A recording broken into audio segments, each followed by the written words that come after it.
lovely humans.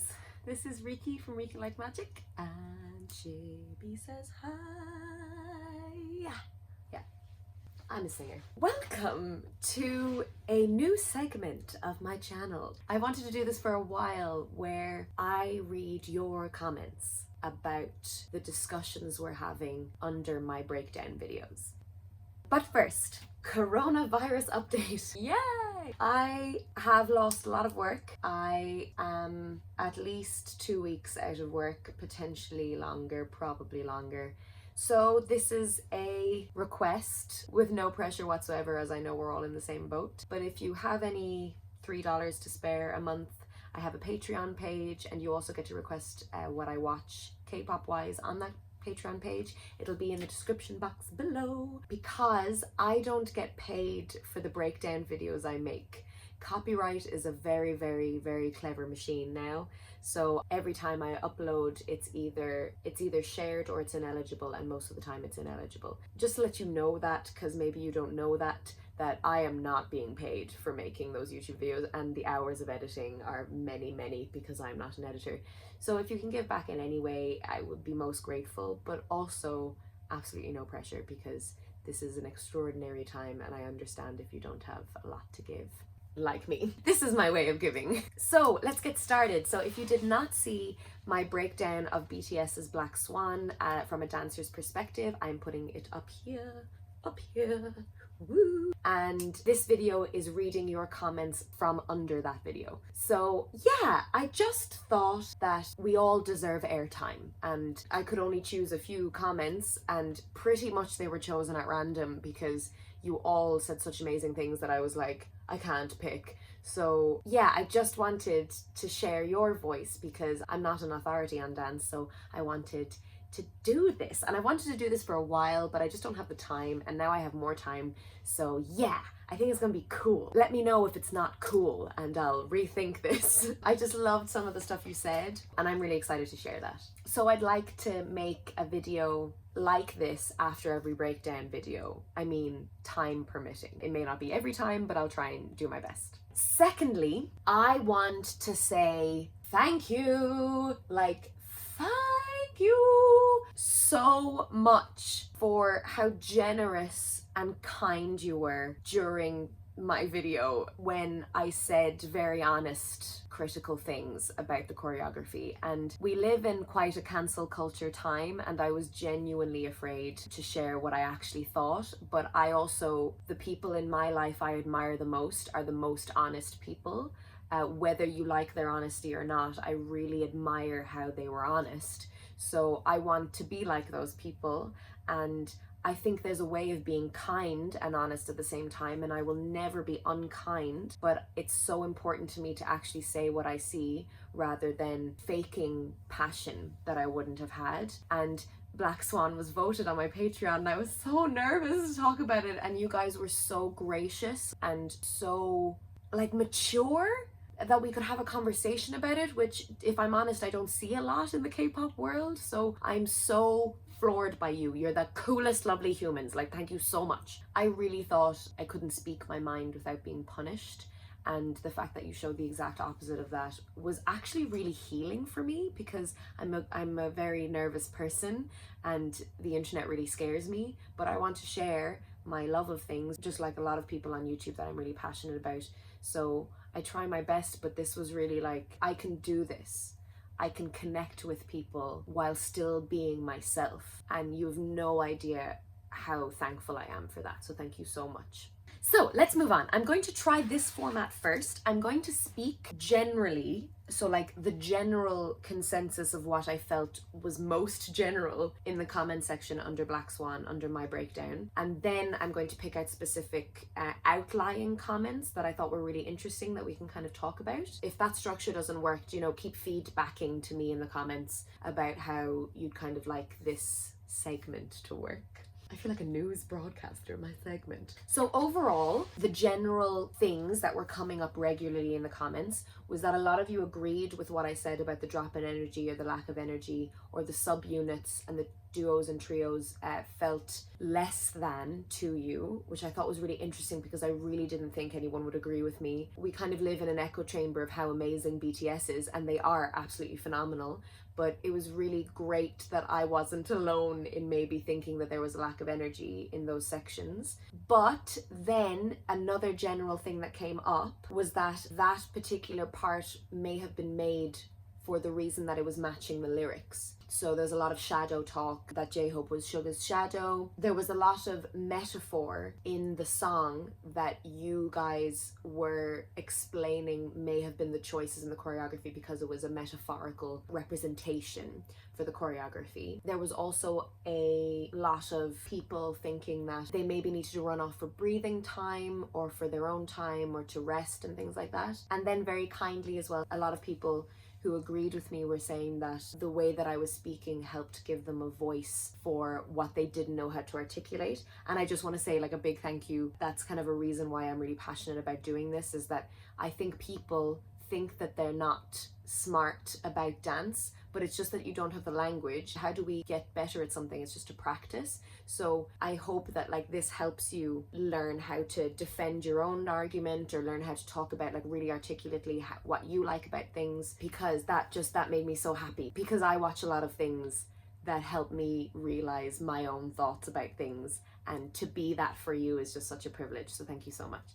But yes, I thought it was so interesting when that you guys were talking about how it matched with the lyrics maybe, and that maybe it did lack in energy, but that was perhaps deliberate because it helped with the ethos of the song. And I thought that was really, really interesting. And as well, you were all really metaphorical about things. So it was so cool to hear how you view the dance and how you view BTS's performances, because I really come at them from a dancer's position, and you guys are always kind of tying in the metaphors and the messages and the stories and the imagery that they're trying to portray at the same time. So that was really great for me to read about, because I was like, oh yeah, I'm not looking at that at all. Like, I'm not coming from that place at all. I don't think I even know the English lyrics in Black Swan. I will usually look up the English lyrics a lot later after seeing the dance and the song a couple of times. So watching Black Swan, I was really coming at it from a, how are you filling in the music? How is the music dictating how you move and things like that? So very much it could have been deliberate.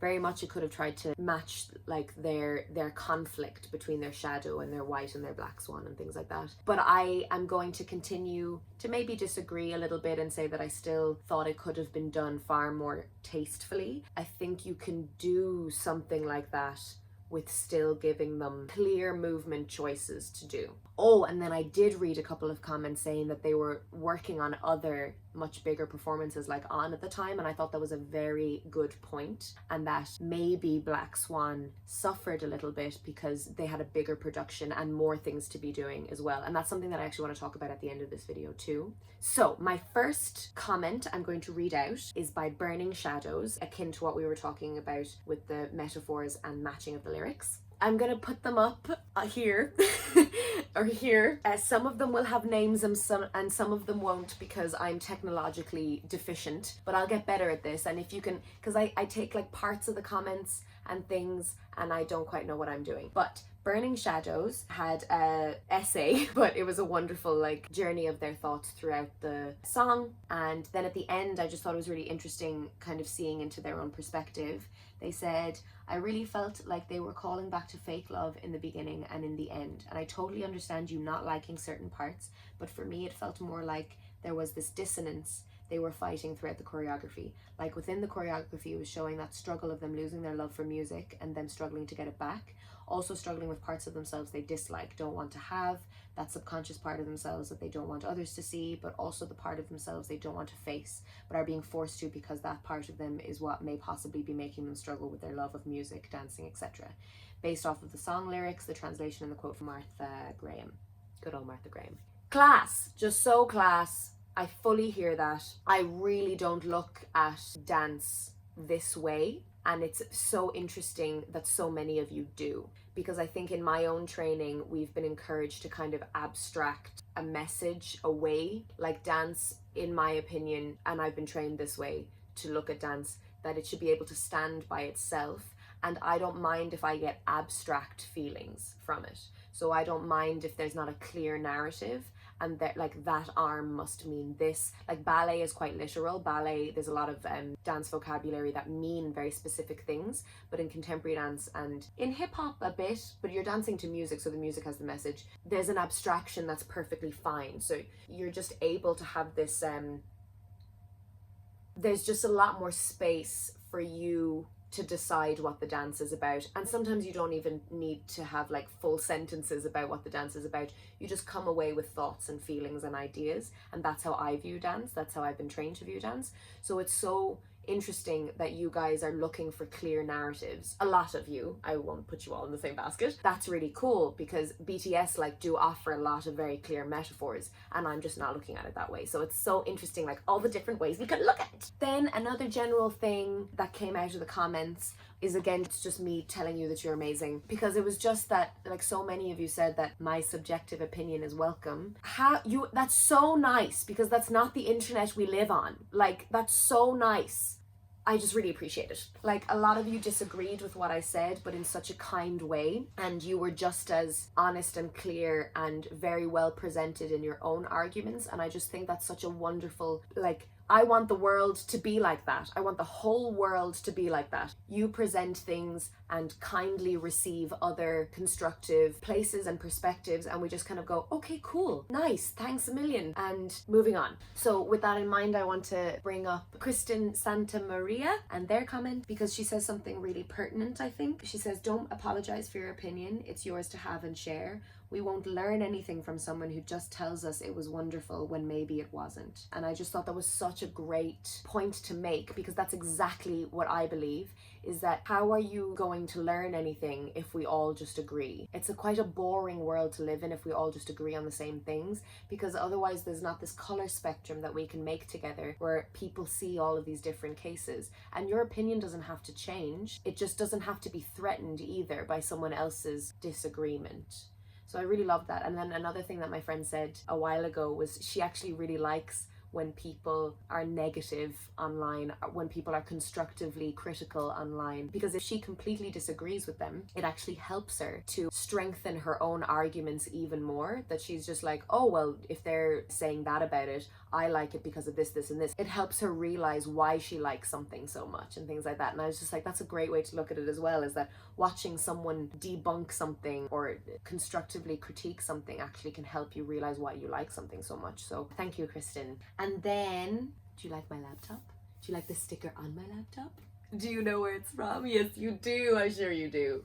It's like my favorite show of all time. And then, their name isn't going to come up, but Miss Midorino, I really hope I am pronouncing that properly. At the end of their comment, she very kindly said, I'm really grateful for your honest subjective opinion and arguments reasoning it. It was very helpful. Thank you. I must add that I, with all its flaws, really like this performance. As I suggested earlier, they did as much as they could with what they got. Thanks again, and I hope to see you back soon. Thanks again. I loved that line. Because I think I got this vibe from a lot of people as well. It's like, yes, I see their flaws, but I still really like the performance. And I just think that's a perfectly valid opinion to have. And like, maybe it definitely wasn't my favorite dance, but yeah, you can see flaws and still like something. I really kind of understand that. Yeah, there was a lot of that in the comments as well. So thank you very much, Miss Midorino, Miss Midorino. So then there were some outliers. I kind of at the end of these videos want to talk about comments that stood out to me that were a little bit, sometimes they're like vastly disagreeing or they're just completely off left field, and it was really great to read them. So we will start with Kaitlyn Russell. Thank you for commenting, Kaitlyn. I'll put the comment up here, but the main thing that stood out to me was I recently got my friend really into BTS, and sometimes we'll have differing opinions of songs and stuff, and we just acknowledge like, meh, that bit just didn't hit that hard for me. And it's like, that's okay. Like, we don't have to stop being friends, or you don't have to stop watching this channel because we disagree on something. I just think that's really healthy.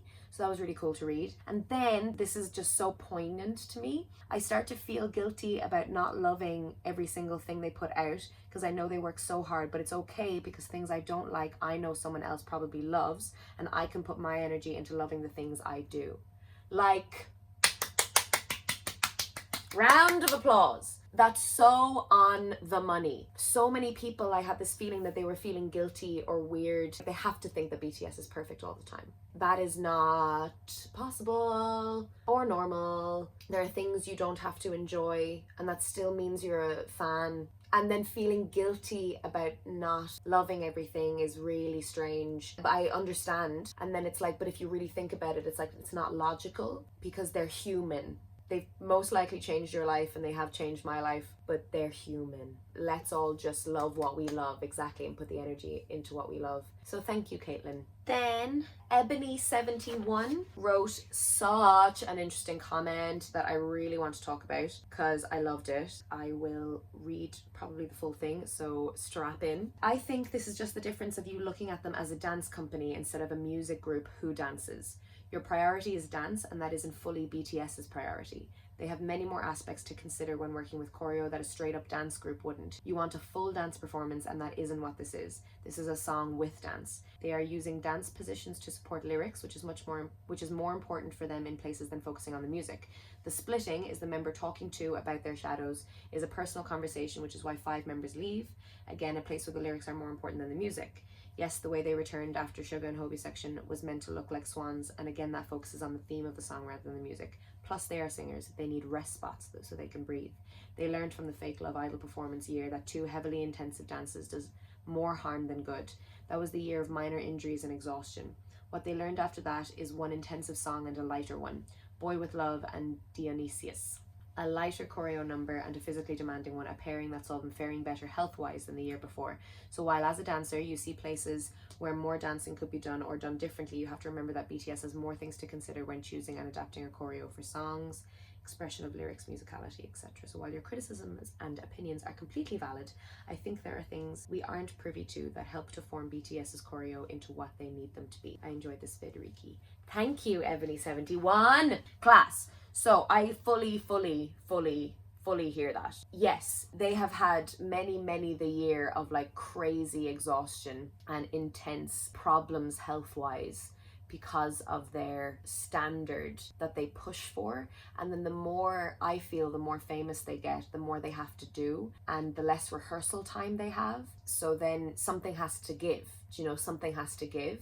And we're in a time now where something is giving. And I actually wonder if you guys are okay with what's had to be sacrificed. And surely some of it is sacrificed because of their health, which I think is super important. I think your health always comes first. But I think I miss the time where they didn't have to leave the stage. If those were the reasons, if they need more breathing time, if they need lighter pieces versus more intense pieces. And I kind of have a question or like a worry that maybe the fatigue that they talked about in previous years, because it wasn't just the Idol and fake love era, like they've had several bouts throughout their career where they have talked about fatigue and they play it down for the public.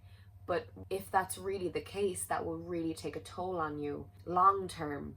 And I really wonder about that now, because as a dancer, I can tell in their bodies that they have to handle things differently.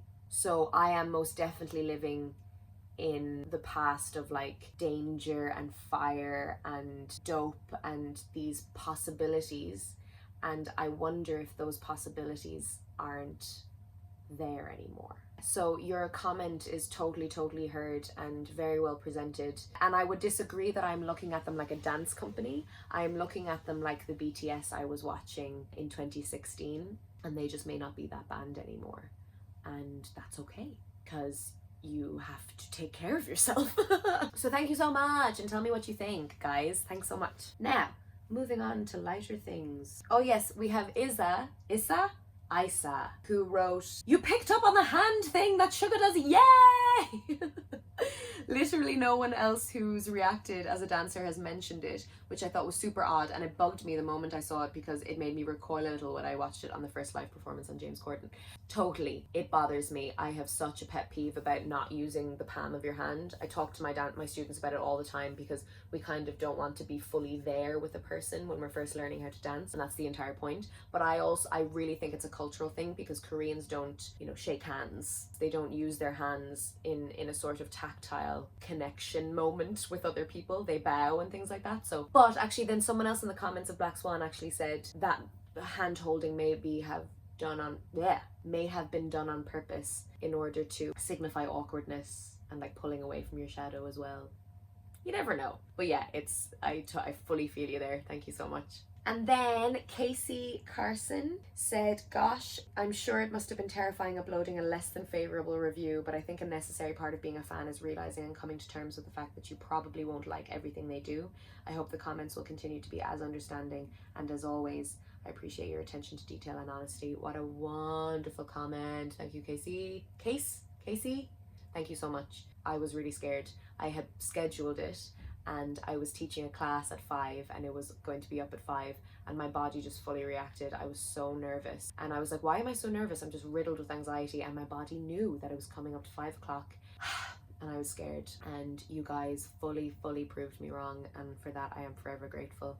And yeah, even if the comments don't continue to be compassionate, the first wave of you wonderful people who support me were so lovely, and that's all that matters to me, so thank you very much. Thanks, Casey! And then finally, Lily Yang wrote a bunch of lovely comments under the video, but I'm gonna answer. Okay, comment just for you, Riki. How are you?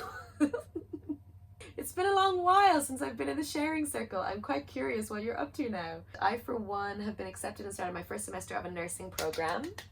It's going so well, except for the COVID-19 outbreak, but I'm loving the things I learn. I can only imagine it's how you feel towards dance. I'm hoping you're doing well and stay safe in this day and time. Much love. Your class. Thank you so much, Lily Yang. I am not okay, and then I'm okay, and then I'm not okay, and then I'm okay, and then I'm not okay. So, you know, we just have to get through this sometimes 1 second at a time. You are on the front lines with this stuff, or maybe learning to be on the front lines of this stuff, and I just hope that you can still take class and you can still, you know, learn and enjoy your studies, because I definitely feel that way about dance. So thanks. So guys, that's it. Lads, that was so fun. I hope you, I don't know, liked this.